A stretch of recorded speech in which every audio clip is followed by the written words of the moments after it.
बिस्मिल्लाह इन्नल हम्दुलिल्लाह नहमदुहु व नस्तईनुहु व नस्तगफिरुहु व नऊज़ु बिल्लाहि मिन शुरूरि अनफुसिना व मिन सय्यिआति अमालिना मन यहदिल्लाहु फला मुदिल्ल लहु व मन युद्लिल फला हादिय लहु व अशहदु अन ला इलाहा इल्लल्लाहु वहदहु ला शरीका लहु व अशहदु अन्ना मुहम्मदन अब्दुहु व रसूलुहु अम्मा बाद फइन्न खैरल हदीसि किताबुल्लाह व खैरल हदी हदी मुहम्मदिन सल्लल्लाहु अलैहि वसल्लम व शर्रुल उमूरि मुहदसातुहा व कुल्लु मुहदसातिन बिदअह व कुल्लु बिदअतिन दलाला व कुल्लु दलालातिन फिन्नार।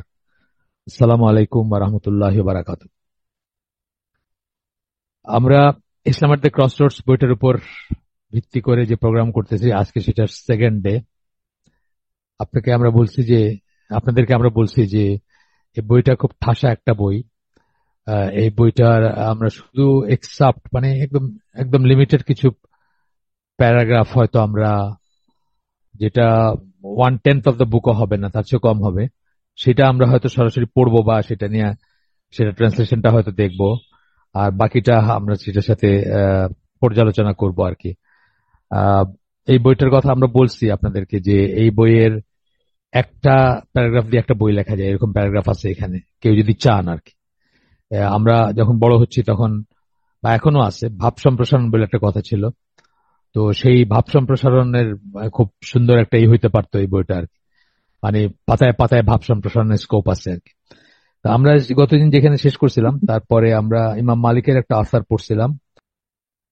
তো ইমাম মালিকের একটা আসার, যেটা আমরা আগেও পড়ছি, তার একটা বক্তব্য যে এই উম্মার পরবর্তী অংশ, অর্থাৎ ধরুন আমাদের কথা, আমরা যখন চিন্তা করি যে আমরা শুদ্ধ হব বা দিনের পথে আসব, দিন পালন করব, তো সেই তাদের কথা বলতেছেন আর কি, যে এই উম্মার পরবর্তী অংশের জীবনযাত্রা কখনোই শুদ্ধ করা যাবে না কেবলমাত্র ওইসব নীতি অবলিক পদ্ধতি ছাড়া যা এই উম্মার প্রথম প্রজন্মগুলোর জীবনকে শুদ্ধ করেছিল, অর্থাৎ সাহাবী অথবা সাহাবীদের পরের তাবেই, তাবেই, তারা হচ্ছে প্রথম প্রজন্মগুলো আর কি। প্রথম তিনটা প্রজন্ম মেইনলি আমরা যখন কথা বলি তাদের নিয়ে বলি। তো তাদেরকে যা কিছু শুদ্ধ করছিল, তাদেরকে যে আহ, মানে বলতে গেলে অত্যন্ত হিংসুটে বা মারামারি কাটাকাটি করা একটা জাতির থেকে তাদেরকে পৃথিবীর সবচেয়ে ধৈর্যশীল, সবচেয়ে পরিশীলিত, সবচেয়ে মার্জিত, সবচেয়ে ইন্টিগ্রিটি সম্পন্ন একটা জাতিতে পরিণত করছিল। কিসে করছিল? কোরআন সুন্নাহ করছিল, তাই তো, ইসলাম করছিল। যেভাবে তাদের পরিবর্তনটা হয়েছিল, সেইভাবেই পরবর্তী জেনারেশন গুলার মানে চেঞ্জটাও আসতে হবে, পরিবর্তনগুলো আসতে হবে। আজকে আমরা যদি বলি যে নতুন কোন ব্লেন্ড ইসলামের সাথে অন্য কিছুর কোন ব্লেন্ড দিয়ে বা কোন একটা ব্র্যান্ড দিয়ে, পার্টিকুলার ব্র্যান্ডের ইসলাম যেটা 7th সেঞ্চুরি আরবিয়া ছিল না, সেটা দিয়ে আমরা আমাদেরকে পৃথিবীর শীর্ষে নিয়ে যাব, তাহলে আমরা বোকার স্বর্গে বসবাস করতেছি। এটা হচ্ছে মোরলেস এই এই এই যে কথাটা ইমাম মালিকের, সেটার অর্থ আর কি। অনেক সময় দেখা যায় আমরা রিনিউয়াল চাই অথবা আহ, পুনর্জাগরণ চাই, পুনরুজ্জীবন চাই ইসলামের, অথচ আমরা একটা নতুন পদ্ধতি বা পন্থায় চাই। আমরা সেই অরিজিনে ফিরে যেতে চাই না বা ফিরে যাওয়ার মিনিংটা বোঝে না। তো সেটার কথাই বলতেছেন এখানে। এটা আমরা এখানে আগেও আলোচনা করছি। তো 1934 সালে লেখা এই বইটা, আমরা আগেই বলছি। তো ফরওয়ার্ডে মোহাম্মদ আসাদ বলতেছেন যে উনি 22 বছর বয়সে মুসলিমদের সাথে, মুসলিম সমাজের সাথে এবং মুসলিম বিশ্বের সাথে পরিচিত হলেন। 22 বছর বয়সে উনি মিডল ইস্টে আসলেন, এবং মিডল ইস্টে আরো আরো প্রিসাইজলি প্যালেস্টাইনে আসলেন। এখনকার মানে এখনকার ইসরায়েল যেটা, বা ইসরায়েল প্যালেস্টাইন মিলে যা আছে আর কি, প্যালেস্টাইনের যে অরিজিনাল ভূমি সেটাতে আসলেন আর কি। তো আমি বলছি আপনাদেরকে, গতদিন বলছি যে তখনই ইহুদিরা জায়গা কিনতে শুরু করছে। তখনও ব্রিটিশরা তাদের কাছে হ্যান্ড ওভার করে নাই বা তাদের দখল সত্ত্ব দেয় নাই তাদেরকে, কিন্তু আহ, আহ, মানে প্রোঅ্যাক্টিভ ইহুদিরা তখনই জায়গা কিনতে শুরু করছে, এবং তার এক চাচা বা মামা, আঙ্কেল বলছেন আর কি, উনি জায়গা কিনছেন। তো সেইখানে আইসা উনি বাড়িতে আসছেন, বা কিছুটা তার মিডল ইস্ট কভার করার জন্য উনি ফ্র্যাঙ্কফুর্টার জাইটুং বলে একটা জার্মান পত্রিকায় চাকরি করতেন। খুব মানে অল্প বয়সে যা হওয়া যায় আর কি, রিপোর্টার, দূর দূরান্ত দেশে থেকে রিপোর্ট করে না, আমাদেরও অনেকে করে, কখনো আমেরিকা থেকে করে, কখনো দেখেন না মানে টিভি অথবা পেপারগুলো, নিউজ পেপারগুলো করে, তারা খুব রেগুলার না হয়তো, বা বড় সাংবাদিক না, বাট দূরে থাকে, দূরে থেকে হয়তো কোনো একটা রিপোর্টিংও করে, অথবা কখনো একটা লেখে আপনার, ধরেন কোন একটা দেশের উপরে একটা বড় করে লিখলো, একটা গবেষণা পত্র লিখলো, বা আহ, এটা অনেকে করেন, মানে একটা পত্রিকার ছত্রছায়া করেন, সেরকম কিছু। তো উনি এখানে 10 নম্বর এই এই বইয়ের 10 নম্বর পৃষ্ঠায় বলতেছেন, ফরওয়ার্ডের ভিতরে আর কি, I saw before me a social order and an outlook on life fundamentally different from the European. আমি দেখলাম একটা সোশ্যাল অর্ডার, একটা সামাজিক বিন্যাস, মানুষ কিভাবে খায়, কিভাবে ইবাদত করে, কিভাবে কাজ করে, কিভাবে মুআমেলাত, মানুষের সাথে মানুষ মিশে সমাজবদ্ধভাবে থাকে, এইসব সোশ্যাল অর্ডার বলতে সবকিছু আসবে। এন্ড আর আউটলুক অন লাইফ, এবং জীবনের প্রতি একটা দৃষ্টিভঙ্গি fundamental different from the European. উনি তো ইউরোপ থেকে আসছেন, ইউরোপিয়ান দৃষ্টিভঙ্গি থেকে কমপ্লিটলি আলাদা।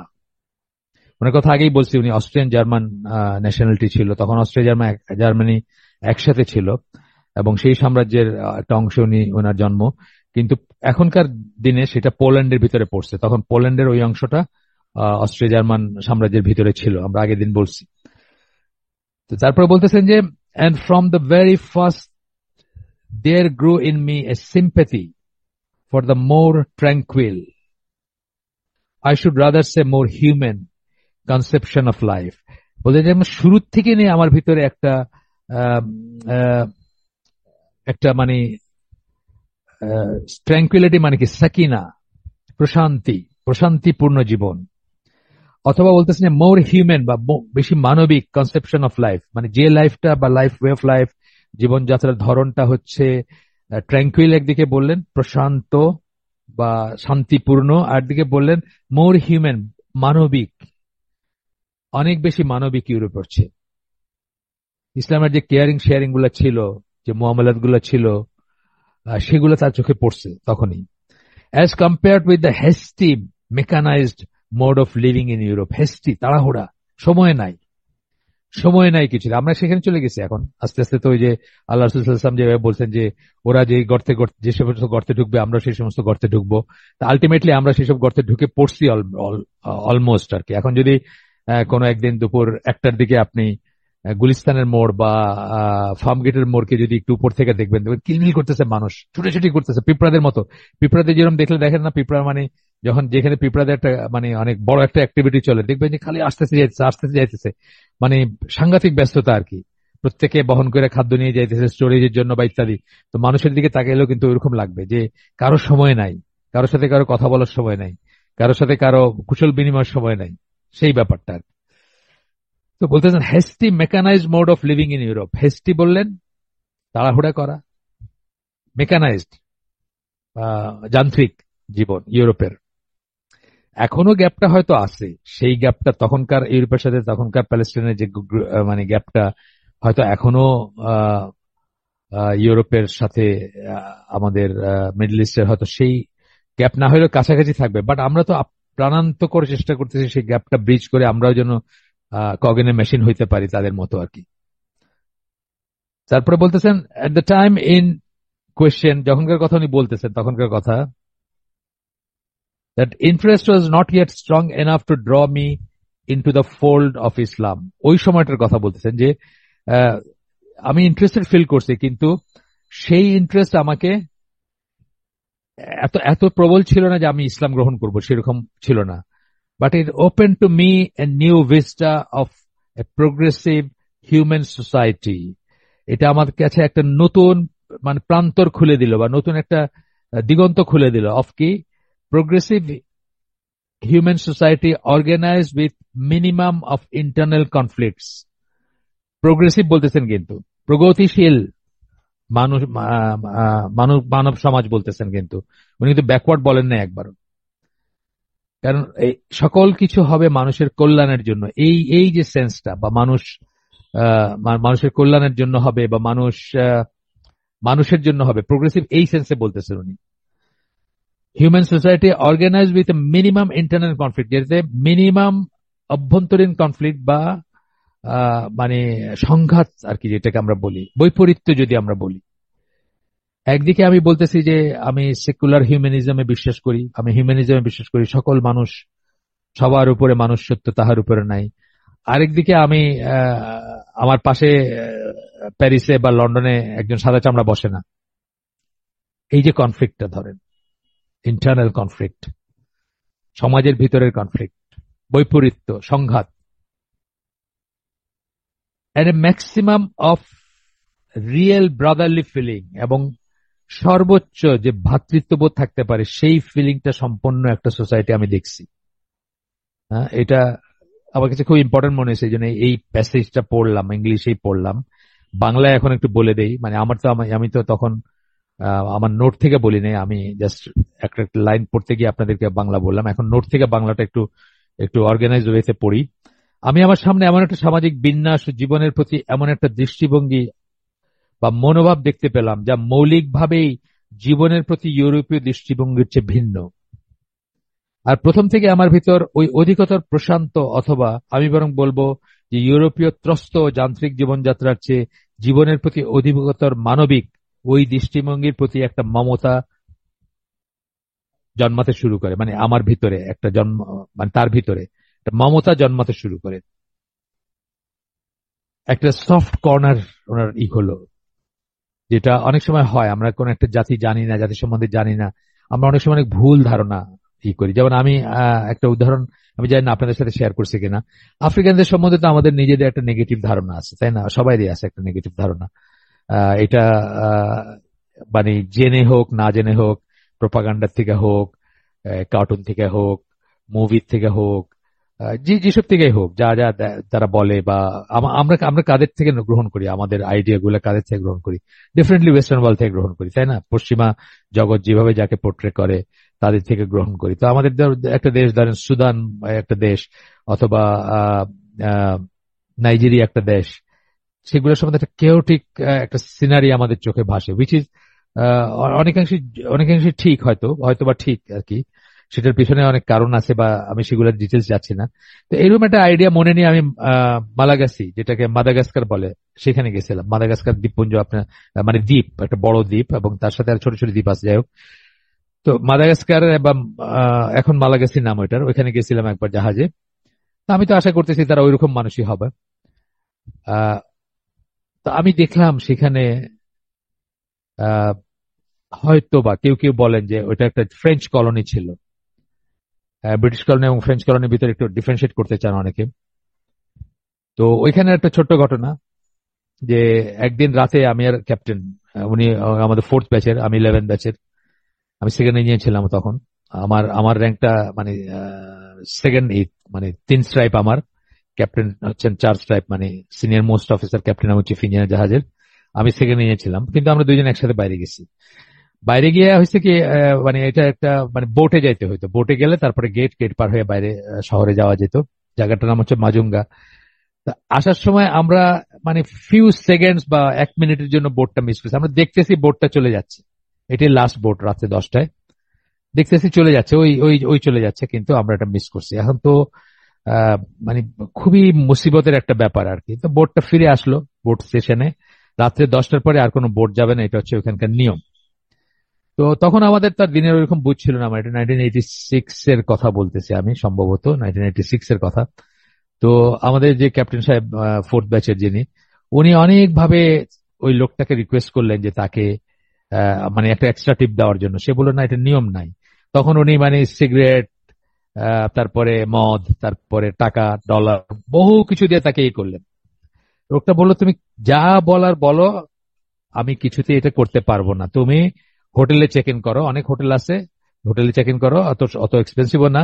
তখন উনি মানে মিথ্যাই বললেন এক ধরনের, যে আমার কাছে তো পয়সা নাই, আমি যে হোটেলে থাকবো এই প্রিপারেশন নিয়ে আমি আসি নাই, আমাদের কাছে পয়সা নাই। সাথে সাথে সে পকেটে হাত ঢুকায় ওইখানকার লোকাল কারেন্সি বাইর করে বলে, তুমি আমার থেকে এটা নাও, কালকে তুমি আমার দিয়ে দিও জাহাজে ফিরে, তবু আমি এটা করতে পারবো না। তো এই যে জিনিসটা, এটা একটা কিন্তু একটা আবিষ্কার আমার জন্য, যে একটা আফ্রিকান একটা দেশ মাদাগাস্কার। আমরা যখন বড় হচ্ছে, আমার জেনারেশন কেউ হয়তো এখানে নাই, থাকলে পাঠ্য বইতে হয়তো পড়তেন, বা পড়ার ছিল, আমাদের পাঠ্য বইতে ছিল আমাদের মানুষ খেকো গাছের গল্প। আমার এখনো মনে আছে, একটা বাংলা পাঠ্য বইতে ছিল, বাংলার একটা প্রোজ ছিল এটা, যে একটা দ্বীপ আছে মাদাগাস্কার, সেখানে এমন একটা গাছ আছে যেটা মানুষ খেয়ে ফেলে, অর্থাৎ মানুষকে টেন্টাকেলস এর মতো আছে, আষ্টেপৃষ্ঠে জড়ায় মানুষকে, মানুষের রক্ত চুষে নেয় এবং খেয়ে ফেলে আর কি। তো সেই সেই ধারণা নিয়ে আমরা মাদাগাস্কারে গেছি বা মালাগাসিতে গেছি। যাওয়ার পরে এটা হচ্ছে আমাদের আবিষ্কার যে এখনো পৃথিবীতে এমন জায়গা আছে যেখানে পয়সা দিয়ে মানুষকে কেনা যায় না, এবং মোরসো একজন বোটম্যান, মানে যে একদম খুব লোয়েস্ট ইন দ্য চেইন বলতে পারেন, হায়ারার্কিতে লোয়েস্ট, একদম মানে ফোর্থ ক্লাস এমপ্লয়ি ধরেন আমাদের দেশে যেটাকে আমরা বলি, কিন্তু তাকেও কিন্তু কেনা গেল না আর কি, বা কেনার বরং সে পয়সা দিতেছে, ক্যাপ্টেনকে পয়সা সারতেছে যে আমার থেকে নাও, তুমি কালকে আমার দিও। তো ওনার এই এই ইসের, মোহাম্মদ আসাদের ইটা হয়তো এরকম আর কি, যে তার একটা একটা নতুন আবিষ্কার ছিল তার এই অংশে।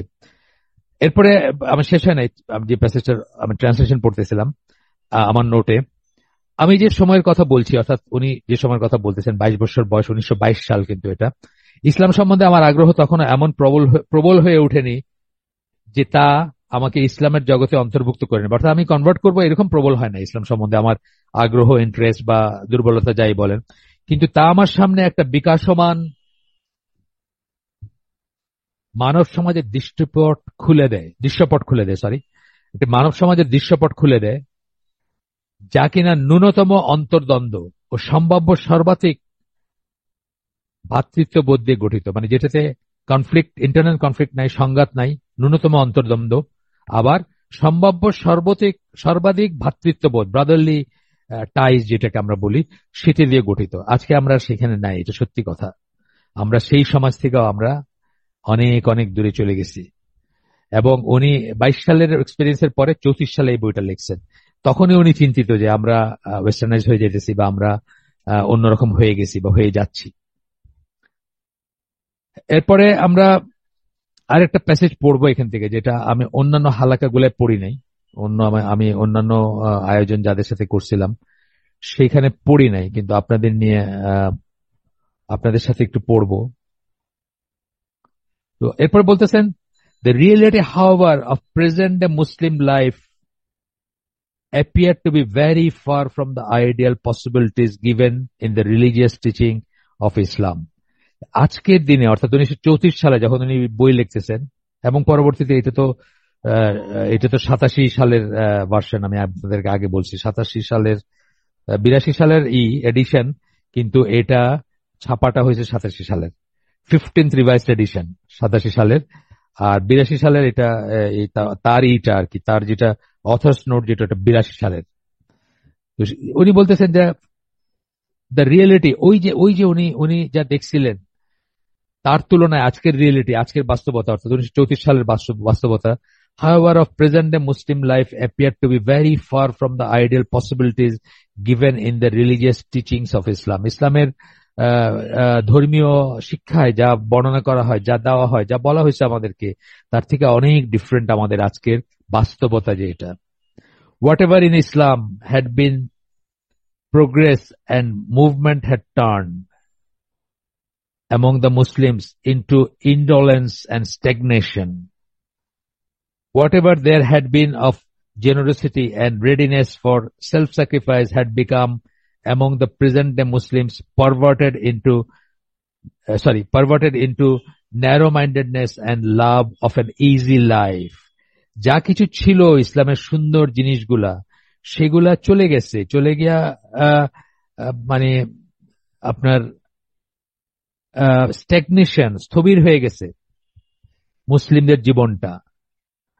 এবং তাদের ভিতর যে জেনারেসিটি ছিল, জেনারেসিটি মানে যেটা ধরেন দানশীলতা বলতে পারি আমরা একটা সেন্সে, যে তারা যে মানুষকে দেখলে যে তাদের কষ্ট লাগতো, তাদের সহানুভূতি জাগতো, তারা যে শেয়ার করতো, তারা যে কেয়ার করতো, সেটা, এবং রেডিনেস ফর সেলফ স্যাক্রিফাইস, এবং নিজের আত্মত্যাগ, সেটা ছোট হোক বড় হোক, বড় তো আচ্ছা জিহাদের ময়দানে নিজেকে উৎসর্গ করা, আর ছোট যেটা জাস্ট শেয়ারিং কেয়ারিং, যে কোনো কিছু শেয়ার করা, একটা রুটি 2 ভাগ করে খাওয়া, সেগুলো চলে গেছে উনি বলতেছেন।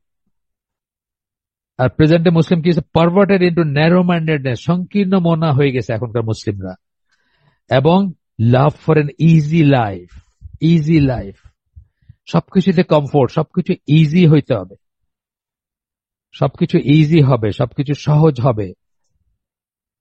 কমফোর্ট, কনজারভেটিভ একটা অ্যাপ্রোচ, যে আমার যেটা আছে এটা আমি কুক্ষিগত করে রাখবো, এটা কারোর সাথে শেয়ার করবো না, সো দ্যাট আমি 1 বছরের স্টক থাকবে আমার ঘরে, 5 বছরের, 10 বছরের, 100 বছরে আমি শেষ করতে পারবো না এমন টাকা থাকবে bank balance, and so on. এরপরে একটা জায়গায় বলতেছেন, এই প্যাসেজগুলো আমি অন্যদের সাথে পড়ি নাই, আপনাদের সাথে পড়তেছি।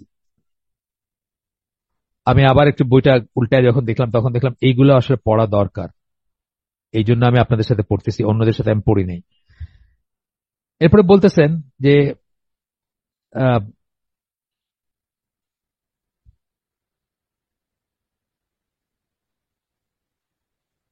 তখন আর কি,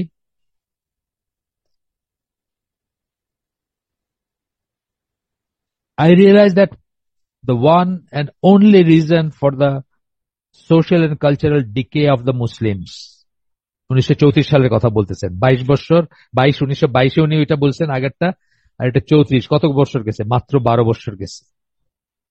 এই 12 বছরে অনেক চেঞ্জ হয়ে গেছে মুসলিম ওয়ার্ল্ডের, আর এখনকার কথা তো আর বাদই দিলাম। কিন্তু ওনার বইটা পড়তে গিয়ে আপনারা দেখবেন যে যখন উনি ক্রসরোডস বলতেছেন, যে ইসলাম এট দ্য ক্রসরোডস যখন বলতেছেন, তখন উনি যা মিন করতেছেন সেই জায়গায় কিন্তু আমরা আজও দাঁড়ায় আছি। তো উনি বলতেছেন, I realize that the one and only reason for the social and cultural decay of the Muslims. কি বললেন? ওয়ান অ্যান্ড অনলি, একটা এবং একমাত্রটা বলতেছেন। সোশ্যাল এন্ড কালচারাল ডিকে, ক্ষয়িষ্ণুতা, আমরা যে ক্ষয় হয়ে গেলাম, আমরা যে ডিপ্লিট করে গেলাম, আমরা যে ধ্বংস হয়ে গেলাম, আমরা যে আমাদের যে অবনতি হইল, সেটার একমাত্র রিজন বলতেছেন উনি, ওয়ান এন্ড অনলি বলতেছেন, একমাত্র রিজন বলতেছেন হচ্ছে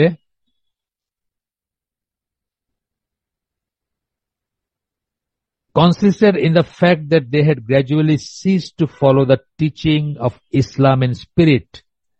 সেই প্রেরণাটা তাদের নাই, ইসলামের শিক্ষাসমূহ, ইসলামের শিক্ষা, যা ইসলাম আমাদেরকে বলে, যা করতে বলে, যা মানতে বলে, যা দেখতে বলে, যা যেভাবে বিহেভ করতে বলে, যে আচরণ করতে বলে, সেইগুলা আমাদের ভিতরে, আর সেগুলা আর আমরা ফলো করি না এখন, সেগুলা আমরা আর ফলো করি না, শুধুমাত্র হাদিস আর কোরআনের কোট করার জন্য আর পড়ার জন্য আমরা সেগুলা পড়ি, কিন্তু জীবনে সেগুলা আর ফলো করি না আমরা।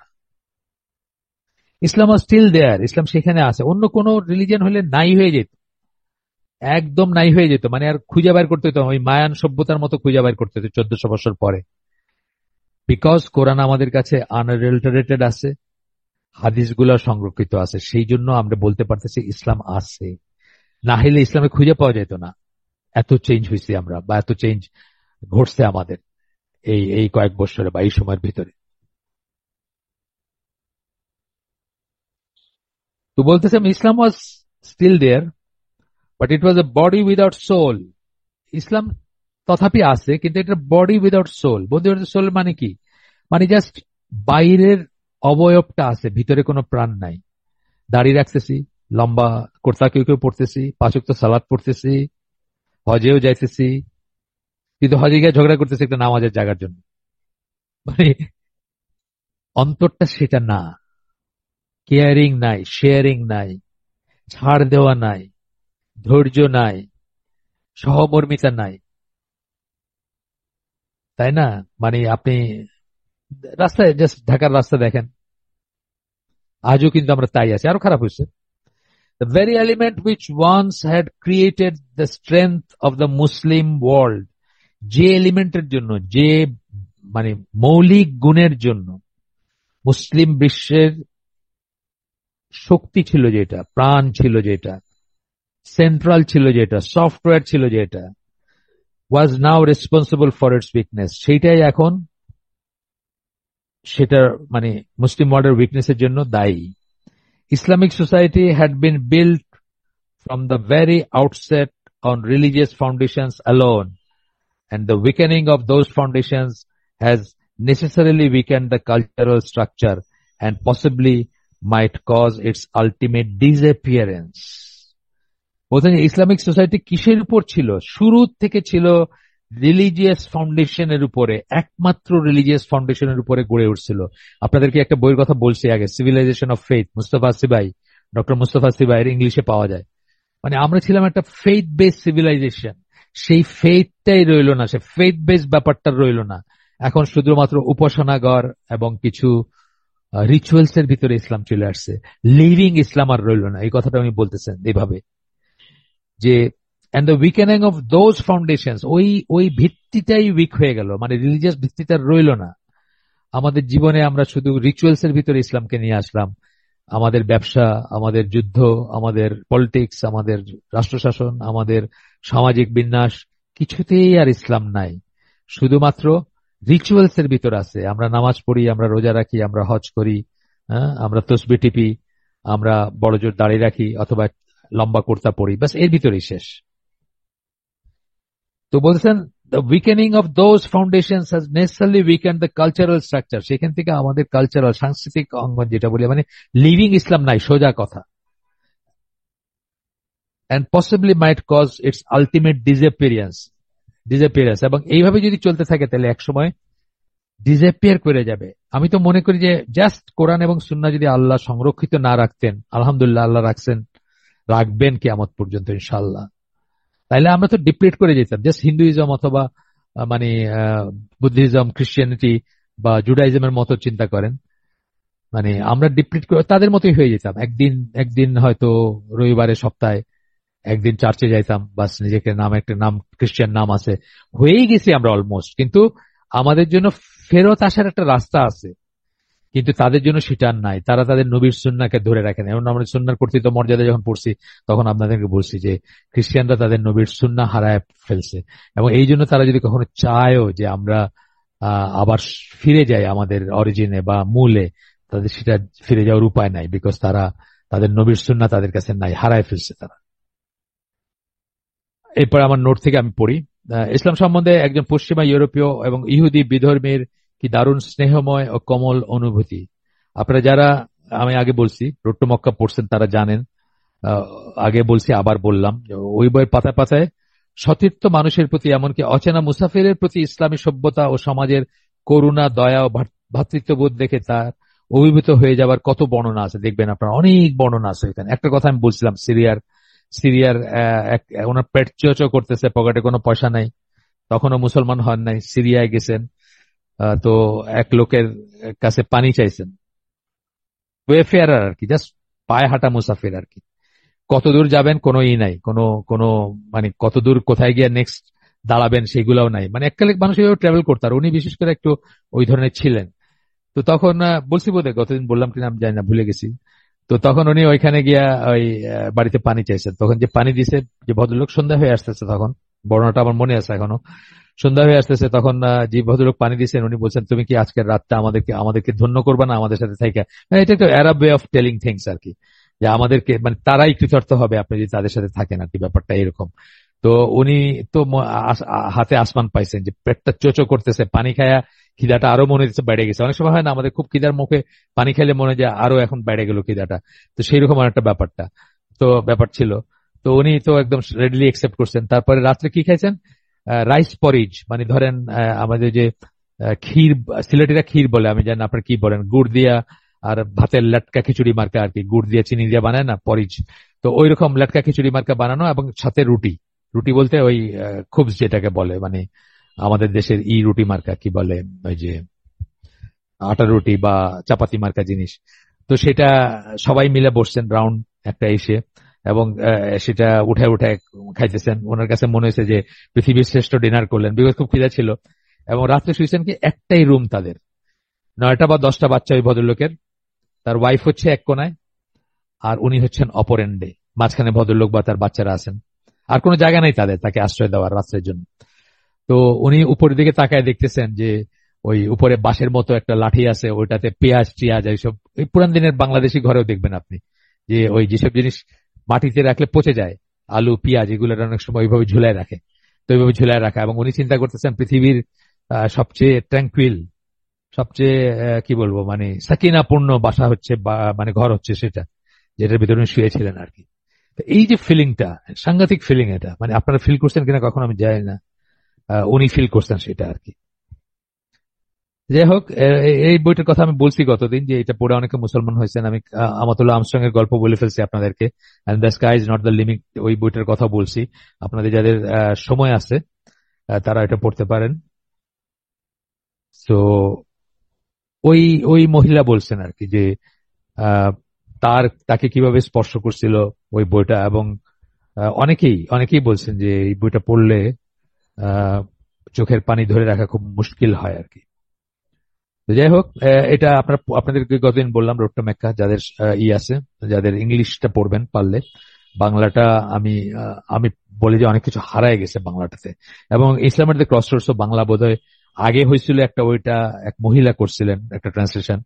সেটা পড়ে তো বোঝাই যায় না যে একই বই পড়তেছেন আপনি। আর এখন যেটা আছে সেটা একটু বেটার হয়তো। তারপরে আমি বলবো যে পারলে ইংলিশটাই পড়বেন, বাংলাটা না পড়াই ভালো আর কি। এইটা বললে না, যে কোনো ট্রান্সলেশন ইংলিশটাই পড়বেন আর কি। ফটোকপি মার্কা হয়ে যায় আর কি, যদি আহ, মানে করে পড়েন আর কি, বাংলাটা পড়েন তাইলে। এরপরে মানে সাহাবীদের সাথে আমাদের বৈশিষ্ট্যের পার্থক্য নিয়ে আপনাদেরকে বলছি আমি আগে, যে আরব আরব দেশে যেগুলা দেখে উনি ইমপ্রেসড হয়েছিলেন তখন 1922 সালে, সেগুলো কি ছিল অ্যাকচুয়ালি রেমিনেন্ট অফ সাহাবীদের সুন্নাহ বা সাহাবীদের ওয়ে অফ লাইফ বা আরব ওয়ে অফ লাইফের শেষটুকু আর কি বলতে পারেন। মানে তখনও ওই রকম মডার্নাইজ হয় নাই সব জায়গা, সেইটুকু আর কি। আহ, তো সাহাবীদের সাথে যারা সর্বশ্রেষ্ঠ প্রজন্ম, তাদের সাথে এই কথাগুলো আমি আগে বলছি আপনাদের, যারা আমাদের সাথে এই হালাকায় আছেন অনেকদিন, যে অনেক ডিফারেন্সের একটা হচ্ছে তারা সবসময় মনে করতেন যে আল্লাহ তাদের যে ফেভার করেছেন তার বিপরীতে তারা যে শুক্রিয়া জানান তা পর্যাপ্ত নয়, মানে এনাফ শুক্রিয়া করেন নাই তারা। এটা কিন্তু খুব বড় একটা ফিলিং, কিন্তু খুব বড় একটা বোধ, এটা খুব ইম্পর্ট্যান্ট একটা বোধ। আপনাদেরকে ওই আয়াতটা বলছি, সূরা ইনসানের, আল ইনসানের 6 নম্বর আয়াত বোধে বা এরকম কিছু, আমার মনে নেই। একদিন বলছি না যে আল্লাহ যখন কৃতজ্ঞতার কথা বলছেন, যে হয় তারা কৃতজ্ঞ নয় তারা অকৃতজ্ঞ। তো কৃতজ্ঞ যখন বলছেন যে শাকিরা বলছেন, মানে এটা একটা জেনারেল কৃতজ্ঞতার কথা বলছেন, কারণ মানুষ কখনোই অতি কৃতজ্ঞ হইতে পারবে না। কৃতজ্ঞতার এত পয়েন্টস আছে যেগুলা মানুষ রিয়েলাইজ করে না, এবং তাই মানুষ একটা নবী পয়গম্বর ছাড়া আর কি, বিশেষ মানুষ ছাড়া, তাই মানুষ অতি কৃতজ্ঞ হইতে পারবে না কখনো। এই জন্য আল্লাহ এটাকে জাস্ট জেনারেল করছে। কিন্তু ইম্মা কাফুরা বলছেন এখানে, কিন্তু বলছেন যে মানে মানে সাংঘাতিক অকৃতজ্ঞ ওয়ার্ডটা ইউজ করছেন, বালাগা বলে এটা, মানে অলঙ্করণ ওয়ার্ডটা ইউজ করছেন, সাংঘাতিক অকৃতজ্ঞ। অকৃতজ্ঞ যখন বলছেন তখন কিন্তু মানে এক্সট্রিম অকৃতজ্ঞ বলছেন, মানে সামান্য অকৃতজ্ঞতাই আল্লাহর প্রতি কিন্তু একটু এক্সট্রিম অকৃতজ্ঞতা। কারণ মানুষ আহ, অকৃতজ্ঞ হওয়ার কোনো রিজন নাই আল্লাহর প্রতি, কোনো রিজন নাই।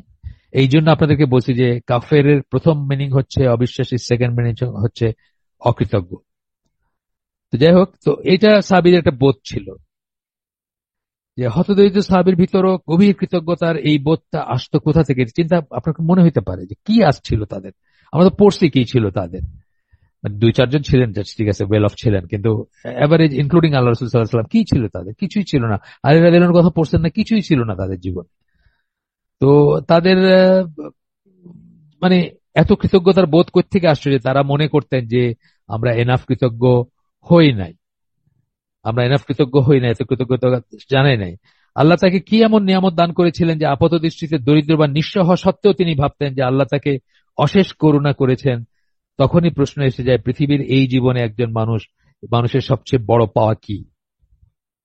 এই প্রশ্নটা তখনই আসে যে কি এমন ছিল তারা, যে মনে করতেন যে তারা কখনোই এনাফ কৃতজ্ঞতা আল্লাহকে জানান নাই। কি ছিল তাদের জীবনে যে জন্য তারা এটা মনে করছেন? এই ট্রান্সলেশনটা যেটা দিছেন আপা, আহ, ভালো জায়গা থেকে দিচ্ছেন, নিশ্চয় আবু বকর জাকারিয়া থেকে বোধহয় দিচ্ছেন।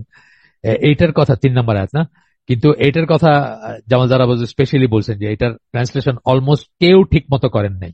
এখানে দেখেন কৃতজ্ঞ আর অকৃতজ্ঞ বলে দিয়েছেন শেষ।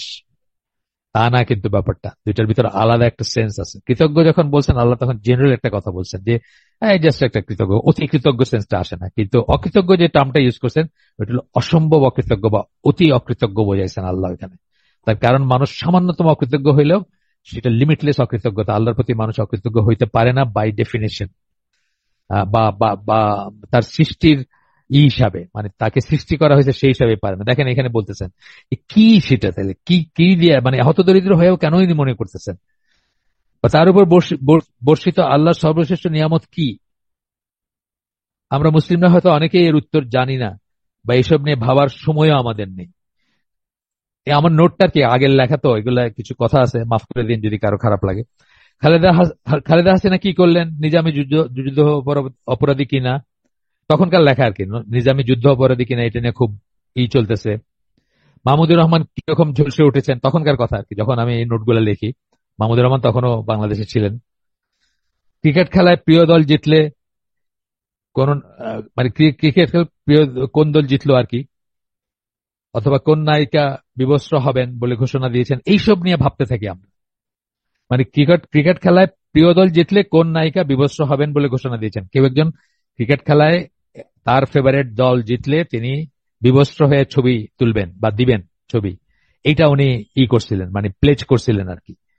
সেটা তখনকার ঘটনা। আমি এখন কিছুই মনে পড়ে না যে কি অবস্থা এটা বলছিলাম, তবে একটু একটু মনে পড়তেছে যে কোনো একজন নায়িকা উনি ঘোষণা দিয়েছিলেন, আমাদের দেশে না, সম্ভবত বিদেশে, যে তার ক্রিকেট দল জিতলে, ইন্ডিয়া সম্ভবত, আমি শিওর না, ক্রিকেট দল জিতলে উনি এই কাজটা করবেন আর কি।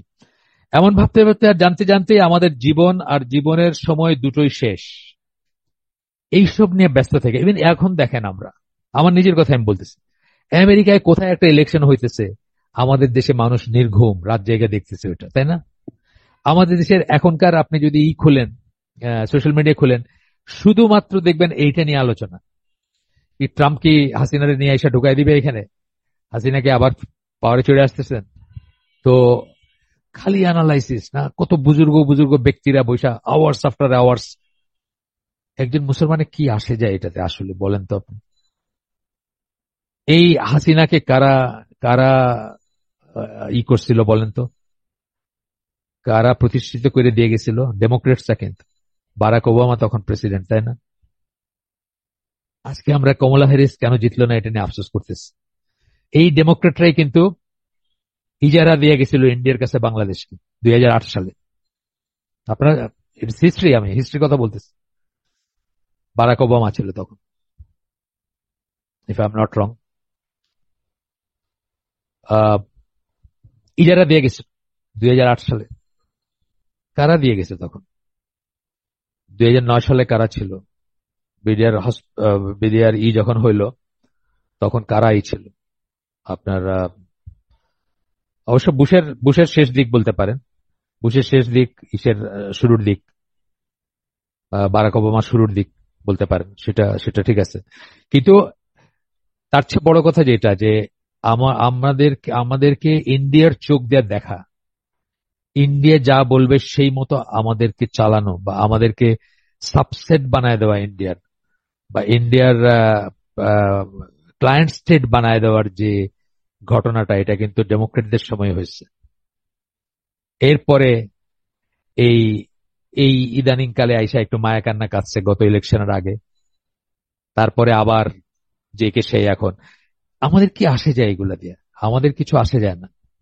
আমাদের যারা যারা আহ, যারা এসব নিয়ে কাজ করেন, ধরেন আমাদেরও ডিপ স্টেট আছে, আমাদেরও রাষ্ট্রযন্ত্র আছে, আমাদেরও প্রশাসন আছে, আমাদেরও যেসব ব্যক্তিরা ডিসিশন মেকার তারা আছেন, তারা এগুলো নিয়ে চিন্তা করবেন। কিন্তু আমার মতো টম ডিক হ্যারি রাত জায়গা এই টকশো থেকে ওই টকশো, ওই টকশো থেকে ওই টকশো শুনে কি আসে, কি লাভ আমাদের আছে এটাতে বলেন? আমাদের কিছু নাই আসলে এখানে। আর ইসলামের পয়েন্ট অফ ভিউ তো কিচ্ছু নাই আসলে, একটু চিন্তা করলে দেখবেন কিচ্ছু নাই। তো বলতেছেন যে আমরা আমাদের জীবন এবং সময় দুইটাকে আমরা কিন্তু শেষ করে দিচ্ছি এইসব করতে করতে। আমাদের সময় নাই ভাবার যে কেন আমরা আল্লাহর কাছে কৃতজ্ঞ থাকবো। কেন আমাদের মনে হবে, সাহাবীদের মতো কেন মনে হবে যে আমরা এনাফ শুকরিয়া আদায় করি নাই? কেন মনে হবে? এই দুনিয়াতে যদি আমি আর কিছু না পাই, আজকের থেকে নিয়ে আর একটা কিছু না পাই আল্লাহর কাছ থেকে, ধরেন কথার কথা থিওরিটিক্যালি, আলহামদুলিল্লাহ, আল্লাহ কাউকে ছেড়ে দেন না, কিন্তু বলতেছি আর যদি কিছুই না পাই, এই ধরেন এই মুহূর্তে থেকে না, আমি যে কদিন বেঁচে থাকবো, আপনারা যে কেউ যে কদিন বেঁচে থাকবেন, আর যদি আল্লাহ কিছু না দেন আপনাদেরকে, সিগনিফিকেন্ট কিছু না দেন, জাস্ট আপনি খেয়ে পরে কোনো মতে দুনিয়া থেকে গেলেন, আপনি কি এনাফ শুকরিয়া করছেন? করেন নাই। কেন বললাম কথাটা করেন নাই? কেন বললাম যে আপনি এনাফ শুকরিয়া করেন নাই? সেটা হচ্ছে আল্লাহর তরফ থেকে দেয়া, আমাদেরকে দেয়া শ্রেষ্ঠ উপহার বা নিয়ামত হচ্ছে আমাদের ইমান। যা না হইলে সাহাবীরা ফিল করতেন এটা, যে শ্রেষ্ঠ নিয়ামত, শ্রেষ্ঠ উপহার, শ্রেষ্ঠ ফেভার হচ্ছে যে আল্লাহ তাদেরকে ইমানের ভিতরে দাখিল করছেন, ইমানের ভিতর প্রবেশ করাইছেন, ইমানের উপর রাখছেন সেটা। তা না হলে কি হইতো? যা না হলে তারা চিরকালের তরে নিশ্চিতভাবে জাহান্নামী হতেন। আর যা নসিব হওয়াতে অসীম অফুরন্ত পরকালের সময় ধরে তারা জান্নাতে স্বর্গীয় সুখে থাকবেন, তার হয়তো সমূহ সম্ভাবনা রয়েছে। এই জিনিসটাকে তারা মনে করতেন যে এইটা কোনো দিন শুকরিয়া করে তারা শেষ করতে পারবেন না, কারণ এটা এমন একটা নিয়ামত যেটা দিলে এইটা আর না দিলে ওইটা হইতো তাদের। পৈতৃক সূত্রে ঈমান লাভ করে মুসলিম হিসাবে গণ্য হয়েও আমরা এই সৌভাগ্যটা চোখে দেখি না কেন? আমরা কিন্তু এটা রিয়েলাইজ করি না। আপনারাই বলেন, আমি যখন কথাগুলো বলতেছি আপনারা হয়তো আদা আন্দাজ করছেন যে আমি লাস্টে বলবো যে সেই এইটা কি কি জন্য আমাদের শুকরিয়া আদায় করতে হবে, বা এনাফ শুকরিয়া আদায় করি নাই এই বোধটা আসতে হবে। সাহাবীদের যেটা ছিল সেটা আমাদেরও আসতে হবে, কিন্তু আসে না। কিন্তু কি কি জন্য আসতে হবে? আপনারা কি বুঝছেন যে এটা ইমানের জন্য? হ্যাঁ? কয়জন বুঝছেন ওটা? হাত হাত তুলে আমার দেখেন তো এখানে, যে এটা ইমান। ইমান হচ্ছে সেই ফ্যাক্টরটা। জাস্ট হ্যান্ড রেজ, আবার পরে মুছে দিয়েন হ্যান্ড। তাহলে আমি বুঝলাম যে কয়জন আসলে অ্যালাইন্ড। অনেস্টলি বলেন, মানে না হইলে নাই, এমন এমন কোনো দোষের কিছু না। তো আমরা ইমানকে সম্পদ মনে করি না কেন? আমরা কেন মনে করি না ইমানকে সম্পদ? বর্তমান দুঃসময় আমাদের বরং দেখা যায় কাকপক্ষের বিষ্ঠায় নষ্ট হয়ে যাওয়া একটা জামা কত তাড়াতাড়ি ছাড়া যায়, সে ব্যাপারে যেমন একটা তাড়া থাকে, ইমান ত্যাগ করার ব্যাপারে ও পরিপূর্ণ সেকুলার হবার ব্যাপারে আমাদের অনেকের অস্থিরতাই অনেকটা তেমনই আমাদের ভিতরে। আসলে তো তাই, আমাদের কত মানুষ মুখায় আছে যে তারা কত তাড়াতাড়ি সেকুলার হইতে পারে আর ইমান ত্যাগ করতে পারে, তাই না? আমাদের পরবর্তী প্রজন্ম, আমি তো ইয়াং মানুষদের নিয়ে কাজ করি, আমি বুঝি কি করুণ অবস্থা চলতেছে। আমাদের ইয়াং জেনারেশনের কি করুণ অবস্থা, কি কনফিউজ তারা। আপনারা যারা মা, আপনারা যারা বাবা, প্লিজ প্লিজ প্লিজ বাচ্চাদের সাথে একটা একটা কমিউনিকেশন গড়ে তোলেন, তাদেরকে বুঝতে চেষ্টা করেন, তাদের সাথে কথা বলেন, তাদের বন্ধু হন, তাদের ক্রাইসিসটাকে তারা যখন ক্রাইসিস ফেজে থাকে তাদেরকে সাহায্য করেন। আপনি অবাক হবেন হয়তো কোনোদিন যে আপনার বাচ্চাটাও কাফের হয়ে গেছে অথবা নাস্তিক হয়ে গেছে। সেদিন দেখা হলো আমার একজনের সাথে, ছেলেটার সাথে আমি কাউন্সেলিং করছিলাম। ছেলেটা স্কলাস্টিকায় পড়তো, যখন স্কলাস্টিকা থেকে ও লেভেল পাস করার পরে নাস্তিক ছিল। তার মামা আমাকে ডাইকে নিয়ে গেছিল, তার সাথে বসছিলাম আমি, কিছুদিন একটু যোগাযোগ রাখছিল, তারপরে আর থাকে নাই। যেটা মানে দূরে দূরে তো আর মানে রিমোট কার কতটুকু হয়, সবসময় হয় না। তো জিজ্ঞেস করলাম তার মামাকে, সেদিন দেখা হলো যে ছেলেটা কোথাও যায়, কানাডায় গেছে, এখন তো তার মানে মন মতো জায়গায় গেছে আর কি, এখন আর কোনো সমস্যা নাই। এখানে থাকলে তো তার মা, তার নানা, তার নানা মারা গেলেন কয়দিন আগে, তার মা, তার নানা, তার বাবা, তার মামা সবাই হাজি, সবাই হজ করছেন, সবাই প্র্যাকটিসিং মুসলিম, সবাই দাঁড়িয়ে আছে, সবাই হিজাব নিকাব করেন, কিন্তু ছেলেটা নাস্তিক। তো আপনাদের যারা যারা আপনারা মা, বাবা মা যাদের মানে টিনেজ, টিনেজই বলি, টিনেজ থেকে নিয়ে ধরেন মানে 25-30 পর্যন্ত যাদের ছেলে মেয়ে আছে, তারা প্লিজ প্লিজ প্লিজ কমপ্লেসেন্ট থাকেন না। দয়া করে তারা চেষ্টা করবেন আহ বাচ্চাদের সাথে একটা কমিউনিকেশন লাইন তৈরি করতে এবং বুঝতে যে তাদের ভিতরে কি চলতেছে। আচ্ছা, এরপরে বলতেছেন মাফ করবেন, মোহাম্মদ আসাদ যা দেখে অভিভূত হয়েছিলেন তখন, সেটার মূলে কি ছিল? এখানে একটা ইম্পর্টেন্ট জিনিস নিয়ে আমরা কথা বলবো। সেটার মূলে ছিল কালেকটিভিজম। কালেকটিভিজম হচ্ছে ইসলামিক, ইন্ডিভিজুয়াল ইন্ডিভিজুয়ালিজম হচ্ছে ওয়েস্টার্ন এন্ড কাফেরের এবং নাস্তিকের ব্যাপার। কাফের মুশরিক ওয়েস্টার্ন ওয়ার্ল্ডের, তাদেরই হচ্ছে ইন্ডিভিজুয়ালিজম। আর আমাদের হচ্ছে কি? কালেকটিভিজম। আমার ভোট আমি দিব, যাকে খুশি তাকে দিব, এই কথা কোনো মুসলমান বলতেই পারে না। মুসলমান চাইলেই তার ভোট যাকে খুশি তাকে দিতে পারে না। এখন আমরা ঝগড়া করতেছি যারা আমেরিকায় থাকি, তাদের ভিতরে গ্রুপিং দাঁড়াইছে ট্রাম্পের পক্ষে দিবে নাকি হ্যাঁ কমলা হ্যারিসের পক্ষে দিবে ভোট। আমাকে এক বোন জিজ্ঞেসও করছেন আজকে উনি আছেন কিনা দেখি একটু, না আজকে নাই, উনি আমেরিকায় থাকেন, উনি জিজ্ঞেস করছেন আমাকে। আমি তখন ওনাকে একটা লেখা ধরাই দিস, আমি তখন ওনাকে একটা লেখা ধরাই দিস। অনেকদিন আগে সেলিম মর্গান বলে একজন স্কলার, সালাফি স্কলার, আমেরিকার, সাদা চামড়া আমেরিকান, কনভার্টেড মুসলিম, পিএইচডি কম্পিউটার সায়েন্স ইঞ্জিনিয়ারিং এ, তারপরে ইমাম জামিয়াতুল ইমাম রিয়াদে, সেটা কুলিয়াতুশ শরিয়া থেকে ইসলামী ইকোনমিক্স এর উপর পড়াশোনা। তো ওনার একটা বক্তৃতা ছিল যে রাজনৈতিক প্রসেসে আমেরিকানদের কথা বলতেছেন, যে আমেরিকায় যেসব মুসলমানরা আছে রাজনৈতিক প্রসেসে তারা কিভাবে অংশগ্রহণ করবে বা আদৌ করবে কিনা। খুব সুন্দর লেখাটা। তা আমি ওই বোনকে ওই লেখাটা দিয়ে দিচ্ছি, কারণ ওইখানে উনি কি বলছেন যে মুসলমানরা পার্টি এ পার্টি বি এই পলিটিক্স করতেই পারে না আমেরিকাতে। তারা যেটা করবে সেটা হচ্ছে যে আপনার তারা ব্লক ভোটিং করতে পারে। ব্লক ভোটিং কথাটা মানে কি, একটা ইস্যু আছে ধরেন, জাস্ট আমি ইন্ডিয়ার কথা ধরেন, ইন্ডিয়া মুসলমানরা তো কাফের দেশে আছেন, তো ইন্ডিয়ার পার্টি পলিটিক্সে মুসলমানরা অংশগ্রহণ করতে পারে না, কিন্তু কিসে করতে পারবে? ধরেন ইন্ডিয়ান গভর্নমেন্ট বলল বা একটা স্টেট গভর্নমেন্ট বলল যে স্টেট অফ উত্তরপ্রদেশে আর মাইকে আজান দেওয়া যাবে না, একটা পার্টি বললো দেওয়া যাবে না, আর একটা পার্টি বললো না আমরা যদি জিতি তাহলে আমরা মাইকে আজানটা জারি রাখবো বা অ্যালাউ করবো। সব মুসলমানের উচিত ব্লক ভোটিং করা ওই পার্টিটার পক্ষে। এটা কিন্তু পার্টি পলিটিক্স না, এটা হচ্ছে মুসলমানদের একটা মাসলাহাত আছে, সেই জন্য সবাই একত্রে একটা পক্ষে ই করবে। এবং সেই জন্য আসলে সমাজে মুসলিম ইমাম, মুসলিম লিডার তারা থাকতে হবে। তা আমি দেখলাম মিশিগানের একজন ইমাম, ইয়েমেনি ইমাম, উনি ট্রাম্পের স্টেজে উঠে গেছেন। ট্রাম্পের চেয়ে বড় মুসলিম হেডার দুনিয়াতে খুঁজে পাওয়া তো মুশকিল, কিন্তু প্রতিশোধ নিতে উঠছেন ডেমোক্রেটদের এগেনস্টে, প্রতিশোধের জন্য উনি উঠছেন।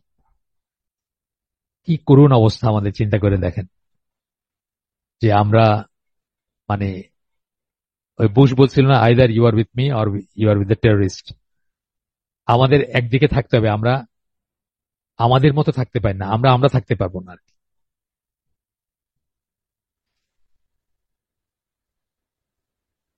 আমার ভোট আমি দিব, যাকে খুশি তাকে দিব, এটা কিন্তু ইন্ডিভিজুয়ালিজমের একটা স্লোগান না,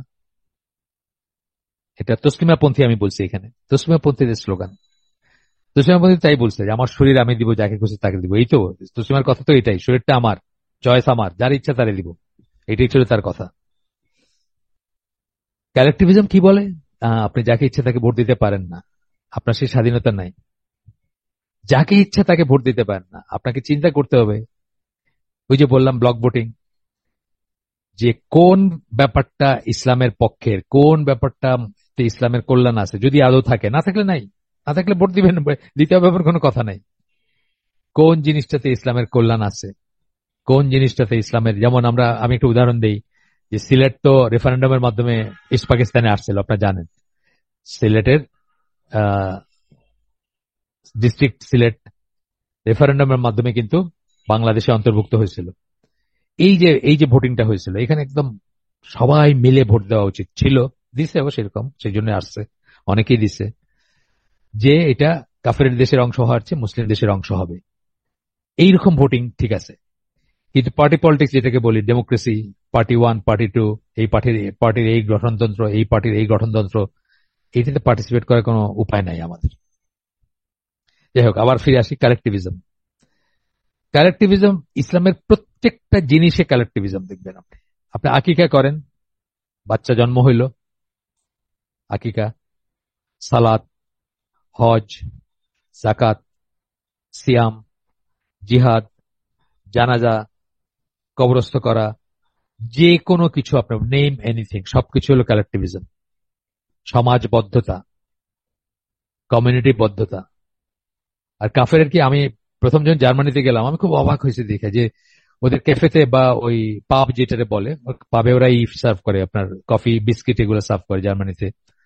ওইখানে দেখবেন মানে বয়ফ্রেন্ড গার্লফ্রেন্ড আসছে, তাদের নিচে ওই যে একটা ম্যাটের ম্যাট, নাম কি আমি ভুলে গেছি, কি একটা বলে, ওই যে গ্লাসের নিচে দেয়, পিচ বোর্ডের জিনিস হয়, ম্যাটের মতো একটা জিনিস, ওইটা দিল। ওইটার উল্টা সাইডে তারা পয়সাটা লিখে রাখে। আপনি যখন একটা নতুন ড্রিঙ্ক রিনিউ করলেন, আবার ওইটার উল্টায় ওইটার পিছনে কলম দিয়ে লিখে রাখে যে আপনার কত হয়েছে। তো দেখলাম যে বয়ফ্রেন্ড গার্লফ্রেন্ড আলাদা আলাদা বিলিং করতেছে আর কি, মানে আলাদা আলাদা লিখে রাখতেছে। এটা হলো ইন্ডিভিজুয়ালিজম। আর আমাদের কি কালেকটিভিজম। আমাকে আমেরিকান চিফ ইঞ্জিনিয়ারের সাথে আমি সেল করতেছিলাম, আমাকে জিজ্ঞেস করতেছিল যে আপনার